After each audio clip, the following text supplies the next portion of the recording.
Sabi, marami raw utang. Okay. Oh, mag-real talk lang tayo Amin lang kayo Real talk lang tayo, real talk. Real talk lang mga men. Oh. Nay, tay, taas ang kamay ng may mga anak dito. May anak kayo? May anak kayo? Real talk lang tayo real talk lang.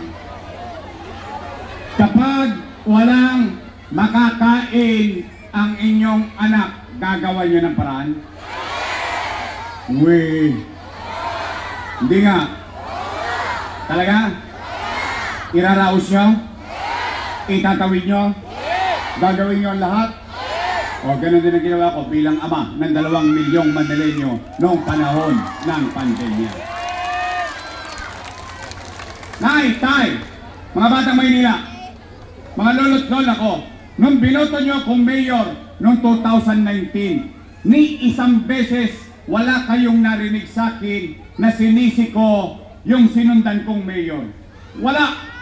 Walang iniwang pera sa akin. Wala akong sinisi. Nag-move on kagad ako. Bakit? Ibumoto na nga kayo ng bagong mayor Ibig sabihin, kargo ko na lahat ang responsibilidad na yon. Tama mali? Anong ginawa ko agad? Nilinis ko Maynila. Dinisiplina ko Maynila. Umaangat na tayo. Yung mga tolonges yan sa Arten. Kinalawit ko. Si Junior. Lahat yan. Inaayos ko na. Kinokopya na tayo sa buong bansa. Yung nangyayari sa Maynila became national policy by DILG. Lumilipad na tayo. Bigla tayo nabunggo. Boom! Boom! Panis.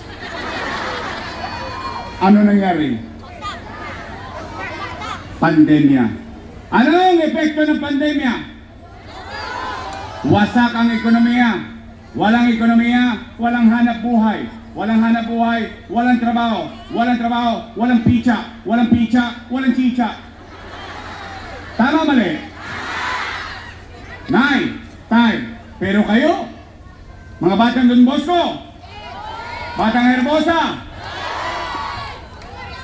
batang Tondoy, o lahat ng mga batang Tondo, mga nandito, dyan sa Wakali, dyan sa Harap, dyan sa Nangka, at dyan sa Kodli, kayo ang testigo ko. Bakit? Yung iba kong testigo patay na Wala naman ako magagawa. Wala na magkukwento. Pero kayo na mga nangabuhay dito, at least kaya natin sabihin sa ating sarili, noong panahon ng pandemya, walang nagutom sa lungsod ng Maynila. Buwan-buwan may food box. Tama mali? Per family. Tama ba? Not household. Per family. Kasi sa isang bahay, minsan 2 pamilya, minsan 3 pamilya. Dumarating ang food box, hindi pa nga nauubos yung food box, dumarating na naman isang food box. Tama mali? Yun ang kwento. Tanong, natikman nyo? Nahawakan nyo? Natanggap nyo? Yun yung kwento. Lagyan natin ng kwenta. Real talk tayo, di ba? Sige. 700,000 families. Mayaman, middle class, mahirap, pantay-pantay, buwan-buwan tumatanggap ng food box. 700,000, ipagpalagay na lang natin, times 1,000, no magka? Patay na. Tongits lang alam niyo kwenta yun. Dami zero. 700 milyong piso. Malaking pera? Times 8 months. 8 times 7. No magka? 56. 5.6 billion. Tama mali? Yung 5.6 billion, ano nangyari? Chinicha, binuga. Gone with the wind. Pero ang tanong, nakakain ba tayo? Yes! Nakaraos ba tayo? Yes! Nagkaroon ba tayo ng kapanatagan habang may pandemya kasi may gobyerno sa lungsod ng Maynila? Chicha pa lang yun. Hindi ko pa binanggit yung kakap. 1,000. Tama mali? Times 700. 5.6 plus 700 million. 6.3 billion. Nay, tay, taas ang kamay na nag-aaral ang kanilang anak, ang kanilang apo sa public school. Ayan, o please, may marami-rami rin testigo. Kasi importante may testigo eh. Para malalaman natin kung totoo ba yung sinasabi ko. Nay, tay, noong pandemya, ano sinabi ni Secretary Liling Briones? Cancel ang face-to-face classes. Walang klase. We will adapt to online learning. Ano ang pangamba ng tatay? Ano ang pangamba ng nanay? Tosgas na naman. Wala na nga akong trabaho. Wala na akong maengka. Bibili pa ako ng tablet. Ano nangyari sa Maynila? Bawat mag-aaral ng pampublikong paaralan sa elementary at high school may tablet sa Maynila. Tama ba eh? Natanggap nyo? Hindi lang tablet, may internet pa. Tama mali? Si ma'am, si sir, 10,300 teachers, 11,000 laptop, may internet pa. Si sir, si ma'am, walang tosgas, nakatawid tayong lahat at mga anak natin sa pag-aaral noong panahon ng pandemya. Magka, 1 bilyong piso, tablet at laptop, 300 million pesos, internet pa lang. Nakatawid tayo? Nakaraos ang pag-aaral ng anak natin? 6.3 plus 1.3, 7.6 billion. Wala pang remdesivir, wala pang tocilizumab, wala pang molnupiravir. Di ba noong pandemya, para tayo mga adik, lagi tayong tamang hinala? May umuubo lang, may COVID. Tama mali? Tama. Bakit malakas ang loob natin magpa-testing? Dut-dut dito, dut-dut doon. Ang dut-dutan dito sa Maynila, 1-2. 1-2 sawa. Sino may gastos? Syudad ng Maynila. Libre ba testing? 800, 1,000, 1,200. By the hundreds of thousands of people. Minu-minuto nagte-testing. Araw-araw nagte-testing.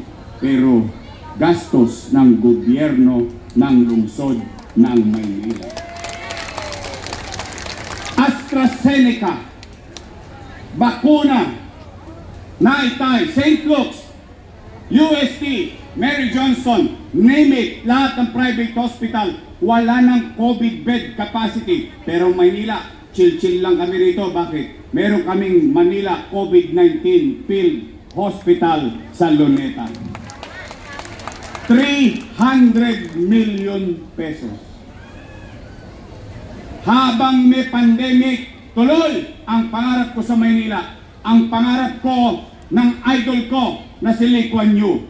Anong ginawa ko? Nung binigyan niyo ako pagkakataon mag-mayor, lahat ng pinangarap ko simula maging kusyal, simula maging vice mayor, lahat ginawa ko na. Yan ang Condominium 1, Condominium 2, Binondominium 1, San Lazaro Residence, San Sebastian Residence, Pedro Hill Residence, Basec Community.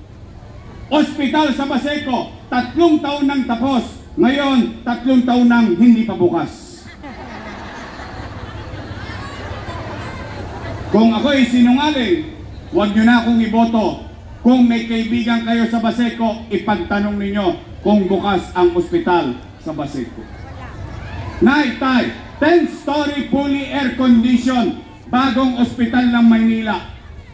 May MRI machine, may CT scan machine, pero hindi pa nagamit ng mga batang Maynila yung MRI machine, CT scan machine. Magka, 1 milyon? Hindi. 10 milyon? Hindi. By the hundreds of millions, pero hindi nakapakinabangan ng mga taga Maynila. Ano yan, drawing? Picture taking? Para sa tao yan eh. Tama ba? Hindi ako doktor. Sila ang doktor. Tama mali? Tama.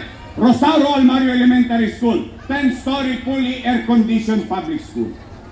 Manila Science High School, 10-story fully air-conditioned public school. Albert Elementary School, 10-story fully air-conditioned public school.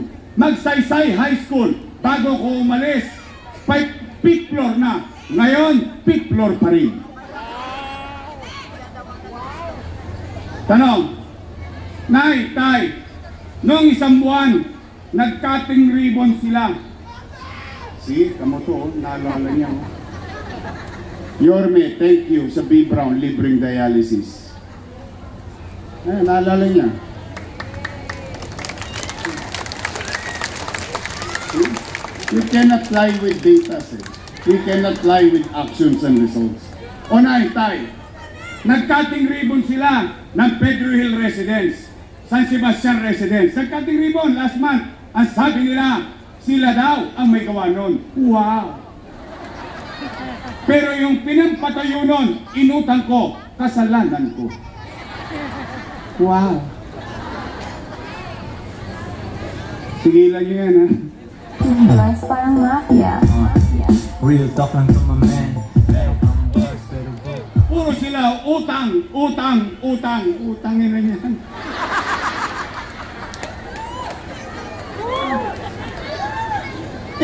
Kailan ba ako nagkubli sa taong bayan? May pandemya. Nag-mayor ka eh. Pahala ka pala eh.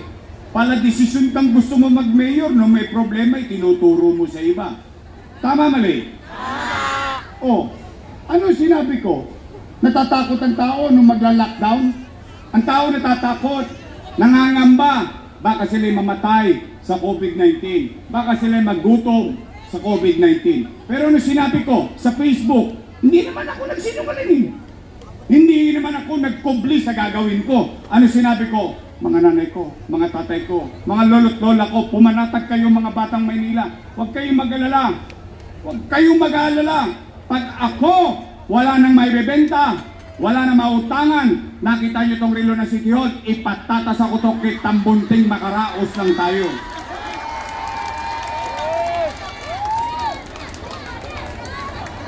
That's simply because that's how being a father.